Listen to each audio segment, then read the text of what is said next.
La notte è calata e le ombre hanno cominciato a sussurrare. Sono il professore di paura. Questo è un mondo di segreti, anime perdute e storie mai raccontate. Che ore sono? E da dove, nell'oscurità, ci stai guardando? Scrivilo nei commenti. Ti stiamo guardando. La paura è solo l'inizio. Se osi, iscriviti, perché ora il silenzio sta per essere spezzato. El piel móvil de la Quinta Avenida. La noche en la periferia de la ciudad no es negra. Es de un color amarillento, como la córnea de un enfermo. Samuel no era un taxista común. Era un recolector. Su coche, un modelo de los años 90 que no debería seguir funcionando. No funcionaba con gasolina ni con electricidad. Funcionaba con el aliento de los desesperados. Samuel tenía la piel tan delgada que podías ver el latido de sus venas grises a través de sus mejillas. Y sus dedos eran tan largos que daban 2 vueltas completas al volante de cuero desgastado. A las 4 de la mañana, en una zona industrial donde las fábricas parecen esqueletos de gigantes oxidados, una mujer con un vestido hecho de lo que parecían vendas sucias levantó la mano. No tenía cabello, y su cráneo brillaba bajo la luna como una perla podrida. Samuel frenó, pero no usó los frenos. El coche simplemente se detuvo, porque el suelo debajo de las ruedas se volvió pegajoso, como si el asfalto fuera una lengua gigante que atrapaba una mosca. La mujer no abrió la puerta trasera. Se fundió a través del metal del copiloto, sentándose al lado de Samuel. No traía bolso, ni dinero, ni maletas. Traía una caja de madera tallada con formas de bocas gritando. «A la maternidad de los no nacidos», dijo ella. Su voz era el sonido de un clavo oxidado rayando un cristal. Samuel no cuestionó el destino. Sabía que en esa ciudad subterránea los mapas se escribían con cicatrices. Mientras avanzaban, el interior del taxi empezó a sudar. Literalmente. De las rejillas del aire acondicionado empezó a brotar un sudor espeso y dulce que inundó la cabina con un aroma a hospital y a hierro. Samuel miró el taxímetro, pero el aparato no tenía números. Tenía dientes. Cada vez que el coche avanzaba 1 metro, los dientes del taxímetro masticaban un trozo de aire, emitiendo un crujido de huesos rompiéndose. ¿Traes la tarifa?, preguntó Samuel, con una voz que sonaba como si tuviera la garganta llena de arena. La mujer abrió la caja de madera. Dentro no había monedas, sino una colección de ojos humanos que todavía parpadeaban, sumergidos en un líquido ámbar. «Tengo los ojos de los que vieron lo que no debían», respondió ella. «Pero para este viaje, el pago debe ser orgánico». De repente, el volante empezó a cerrarse sobre las manos de Samuel. No era una falla mecánica. El material del coche se estaba convirtiendo en tejido vivo. Los asientos se volvieron blandos y cálidos como un estómago, y el cinturón de seguridad se transformó en un cordón umbilical que empezó a perforar la piel de Samuel, buscando su columna vertebral. El taxi no era un vehículo, era un útero mecánico que estaba digiriendo a su conductor para alimentar a la pasajera. Samuel intentó gritar, pero de su boca solo salió el humo negro del escape. Sus piernas se fusionaron con los pedales y sus nervios se extendieron por el cableado del coche hasta que pudo sentir el roce de los neumáticos sobre el pavimento como si fueran sus propios pies desollados. El dolor era absoluto, una sinfonía de agonía que hacía que los faros del taxi brillaran con una intensidad roja y violenta. «Casi llegamos», susurró la mujer, acariciando el tablero, que ahora tenía vello y poros sudorosos. «El bebé tiene hambre, y tú eres una placenta muy nutritiva». El taxi llegó frente a un edificio sin ventanas, que latía al ritmo de un corazón enfermo. La mujer bajó, pero no se llevó su caja. Dejó que el taxi, que ahora era una masa amorfa de carne, metal y el alma de Samuel, se estacionara para siempre en el garaje de las sombras. A la mañana siguiente, un grupo de niños encontró un taxi abandonado. Al intentar abrirlo, el coche soltó un quejido humano y las puertas se cerraron con tal fuerza que casi les amputan los dedos. Los cristales estaban empañados desde adentro con una inscripción escrita con sangre fresca. Tarifa pagada. Samuel seguía allí, pero ya no era el conductor. Era el motor, el cuero de los asientos y el eco del claxon que suena solo cuando alguien camina cerca de su tumba de hierro. Si alguna vez ves un taxi cuyo motor suena como un sollozo ahogado, huye. No es un transporte. Es un estómago con ruedas, esperando a que alguien le dé permiso de empezar a digerir.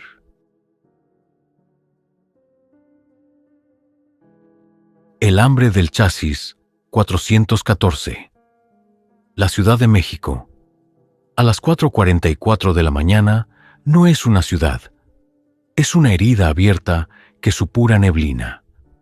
En los límites de la delegación Iztapalapa, donde el alumbrado público parece una fila de dientes picados, circulaba un taxi que no debería existir. El coche, un modelo antiguo cuya pintura parecía haber sido aplicada con sangre seca y hollín, no tenía placas, sino una serie de cicatrices grabadas en el metal. Raúl, el conductor, no tenía párpados. Se los había arrancado años atrás para no perderse ni un solo detalle de lo que ocurría en el asiento de la ofrenda. A diferencia de otros relatos, aquí no había fantasmas pidiendo un viaje. En este taxi, el horror no era el pasajero, sino el vehículo mismo. El coche era un organismo biomecánico, una entidad que necesitaba reemplazos constantes. Raúl no era el dueño, era solo una pieza más del motor, una extensión nerviosa conectada al volante por filamentos de carne viva que se ocultaban bajo su camisa de franela. En una calle que olía a azufre y caucho quemado, una joven llamada Elena, desesperada por escapar de unos hombres que la seguían, cometió el error de su vida. Levantó la mano hacia el chasis 414. Al subir, la puerta no hizo un sonido metálico. Sonó como una mandíbula cerrándose. El interior del taxi estaba tapizado con algo que se sentía como cuero, pero que aún conservaba el calor de un cuerpo vivo. El aire acondicionado no soplaba aire frío, sino un vaho fétido que susurraba los secretos más oscuros de la familia de Elena. ¿A dónde, preciosa?, preguntó Raúl, sin girar la cabeza. Sus manos no agarraban el volante. Sus dedos estaban hundidos dentro de él, fusionados con la columna de dirección. A cualquier lugar seguro, tartajeó Elena, dándose cuenta de que el suelo del coche estaba empezando a subir como una marea de carne blanda alrededor de sus tobillos. Seguridad es lo que ofrece el 414. Siseo Raúl. Aquí nadie te tocará nunca más, porque aquí todos nos volvemos uno solo. El taxímetro, un aparato oxidado que goteaba un líquido negro, no mostraba el precio del viaje. Mostraba el tipo de sangre de Elena y el peso exacto de su alma. De repente, el coche aceleró. No por el motor, sino porque las ruedas empezaron a soltar unos filamentos similares a tendones que se agarraban al asfalto con una fuerza voraz. Elena intentó gritar, pero del respaldo del asiento trasero emergieron unas lenguas de tela y cartílago que le taparon la boca, filtrando un sedante directamente a sus poros. «El motor tiene hambre, Elena», susurró Raúl, y su propia piel empezó a descascararse, revelando cables de cobre y venas que latían al ritmo de los pistones. El conductor anterior duró 10 años. Yo ya estoy desgastado. Mis pulmones son ahora los filtros de aire. Mi corazón es la bomba de gasolina. Y tú tienes unos ojos hermosos que serían unos faros perfectos. El taxi entró en un callejón sin salida que se cerró tras ellos como un esfínter. El interior del coche se iluminó con una luz violeta que revelaba la verdadera naturaleza del vehículo. Las paredes estaban llenas de rostros humanos atrapados bajo una capa de resina transparente, gritando en un silencio eterno. Eran los antiguos conductores y pasajeros, cuyas funciones biológicas ahora mantenían el taxi en marcha. Elena sintió un dolor punzante en la columna. El cinturón de seguridad se había transformado en una columna vertebral externa que buscaba conectarse con la suya. El proceso de mantenimiento había comenzado. Sus huesos empezaron a estirarse para convertirse en los refuerzos del chasis. Su piel se extendió para cubrir los nuevos parches del techo. No había muerte, solo una transformación agónica hacia la utilidad mecánica. Al amanecer, el chasis 414 estaba estacionado frente a un parque, reluciente y limpio. En el asiento del conductor, una nueva figura, con el rostro de Elena, pero con la mirada vacía de Raúl, esperaba pacientemente. El coche ronroneaba, un sonido que desde lejos parecía un motor, pero de cerca se distinguía claramente como el llanto de una mujer. En el tablero, una pequeña placa de bronce, grabada con uñas humanas, decía: «Tarifa tu existencia». Si alguna vez caminas de madrugada y ves un taxi que parece estar respirando, no mires hacia adentro. Si lo haces, el coche reconocerá tu reflejo y no se detendrá hasta que tus ojos iluminen el camino de su próxima víctima.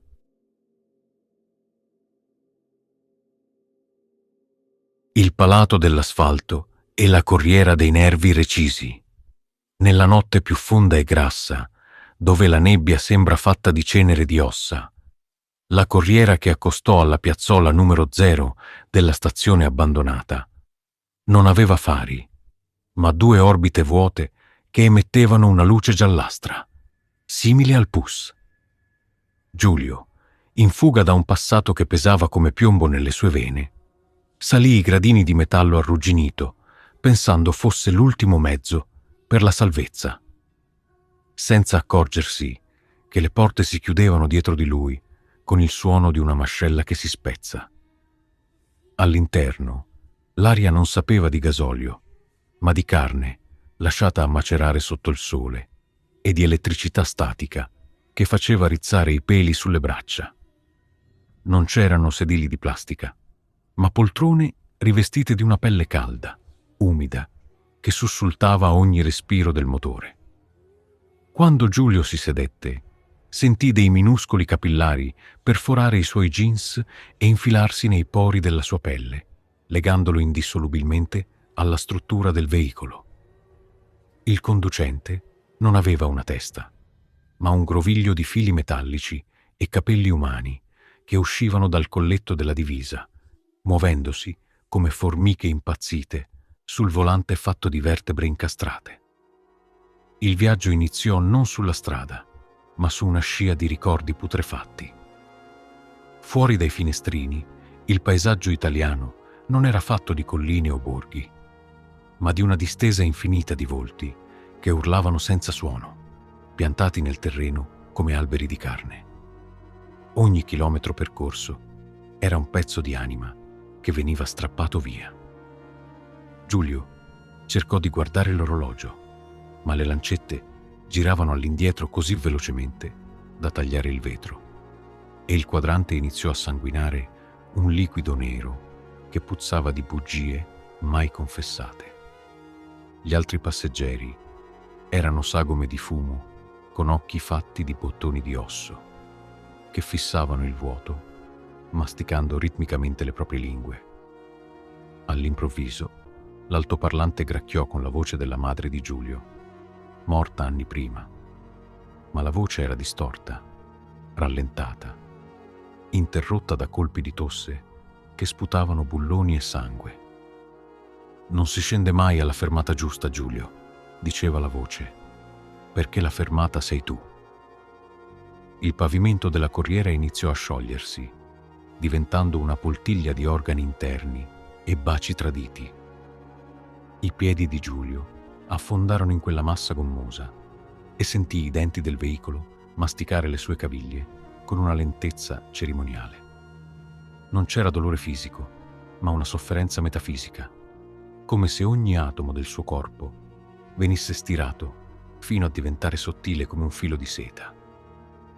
La corriera entrò in un tunnel fatto di bocche spalancate e il rumore delle ruote sull'asfalto divenne il grido collettivo di tutti coloro che si erano persi in quel viaggio prima di lui.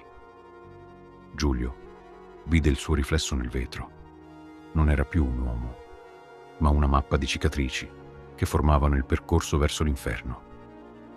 Le sue dita si fusero con i braccioli, le sue ossa divennero il telaio del bus e i suoi pensieri furono assorbiti dal motore, alimentando quella marcia infinita verso il nulla. L'orrore raggiunse il suo apice quando la corriera si fermò davanti a una casa che Giulio conosceva bene. La sua casa d'infanzia, ma era fatta di specchi neri. Vide una versione di se stesso, più giovane e felice, avvicinarsi alla corriera per salire. Voleva urlare, avvertire quel ragazzo di scappare, ma la sua bocca era stata cucita con fili di rame dal muletto invisibile che camminava nei corridoi del bus. Il giovane Giulio salì, si sedette sopra quello che restava del vecchio Giulio e il ciclo ricominciò. La corriera ripartì, lasciando dietro di sé solo l'odore di ozono e il silenzio di una tomba aperta. La realtà si era richiusa come una ferita rimarginata male, intrappolando Giulio in una vibrazione eterna, un passeggero fantasma in un viaggio che non conosce stazioni, ma solo l'eterna digestione di un Dio dimenticato e affamato. Fuori, la pioggia iniziò a cadere, ma erano lacrime di olio bruciato, e la strada continuò a srotolarsi come una lingua pronta a ingoiare il prossimo sognatore. L'unghia di ferro, nel ventre dell'orizzonte. Il treno che arrivò al binario interrato della vecchia stazione di Bologna non era segnato su alcun tabellone e il suo arrivo non fu annunciato da nessuna voce umana, bensì da un fischio acuto che somigliava al pianto di un neonato, amplificato da 1000 megafoni arrugginiti. Matteo, spinto da una necessità viscerale di fuggire da un debito di sangue che lo ossessionava, varcò la soglia del vagone, senza accorgersi che il metallo della fiancata era tiepido e coperto da una peluria sottile, simile a quella di un animale malato. Appena le porte si richiusero, non lo fecero con un rumore meccanico, ma con un suono viscido, come labbra che si sigillano per nascondere un segreto immondo. All'interno, l'illuminazione non proveniva da lampadine, ma da una serie di meduse traslucide incastrate nel soffitto, che pulsavano di una luce violacea a ogni sussulto delle rotaie. Matteo si sedette su un sedile che sembrava fatto di velluto, ma al contatto con la sua pelle, il tessuto rivelò la sua vera natura. Era una massa di minuscole lingue umane, migliaia di esse, che iniziarono a leccare i suoi vestiti con una frenesia silenziosa e umida. Il treno si mosse e fuori dai finestrini la città sparì all'istante, sostituita da una distesa di fango nero dove creature fatte di denti e capelli correvano parallele al convoglio, cercando di infilare le dita nelle guarnizioni dei vetri. Matteo cercò di alzarsi, ma sentì che le sue vertebre stavano iniziando a incastrarsi perfettamente con le fessure dello schienale. Il treno non lo stava trasportando, lo stava assimilando. Un controllore apparve in fondo al corridoio. Non aveva un volto, ma un unico, enorme occhio incastonato nel petto, circondato da file di denti aguzzi che masticavano freneticamente un mucchio di biglietti fatti di pelle umana. Quando l'essere si avvicinò, l'odore di zolfo e di urina gelata divenne insopportabile. Il controllore non chiese il biglietto, ma tese una mano, le cui dita erano lunghe quanto aghi da cucito, e iniziò a perforare la spalla di Matteo, estraendo non sangue, ma fili di ricordi dorati che venivano immediatamente inghiottiti dall'occhio sul petto. Ogni chilometro ha un costo in anni di vita, gracchiò una voce che sembrava provenire dalle pareti stesse del vagone. Fuori il paesaggio mutò di nuovo. Ora il treno correva su un ponte sospeso sopra un oceano di teschi che gridavano il nome di Matteo in un coro assordante. Egli guardò il passeggero, seduto di fronte a lui, una figura curva avvolta in un cappotto nero.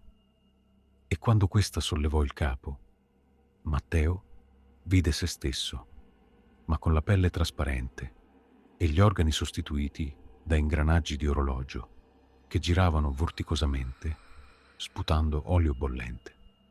La versione meccanica di Matteo allungò una mano e gli strappò un dente con un gesto secco, piantandolo in una fessura del tavolino. Il dente iniziò a germogliare, diventando un piccolo albero di ossa che fioriva con occhi umani. Il tempo era collassato. Il viaggio non aveva una destinazione geografica, ma era una discesa nell'anatomia del tormento. Il treno entrò in una galleria che non finiva mai e le pareti del vagone iniziarono a stringersi, trasudando un muco denso che sapeva di ferro e rimpianto. L'orrore divenne assoluto quando Matteo realizzò che il treno era un organismo senziente e lui era solo un enzima necessario alla sua digestione. Le sue gambe si fusero con il pavimento, diventando parte dei circuiti frenanti. La sua voce fu rubata e trasformata nel fischio della locomotiva che squarciava il buio del nulla. Non c'era più un prima o un dopo, solo l'eterna vibrazione delle rotaie che scavavano solchi profondi nella sua psiche lacerata. Il treno non si sarebbe mai fermato, perché la stazione d'arrivo era l'estinzione totale della sua essenza. Matteo chiuse gli occhi per l'ultima volta come essere umano, mentre le sue dita diventavano bulloni e i suoi polmoni mantici di cuoio bruciato. Il viaggio paranormale continuava, un convoglio di carne e acciaio lanciato verso il cuore nero di un universo che non perdona, lasciando dietro di sé solo il silenzio di chi non è mai esistito.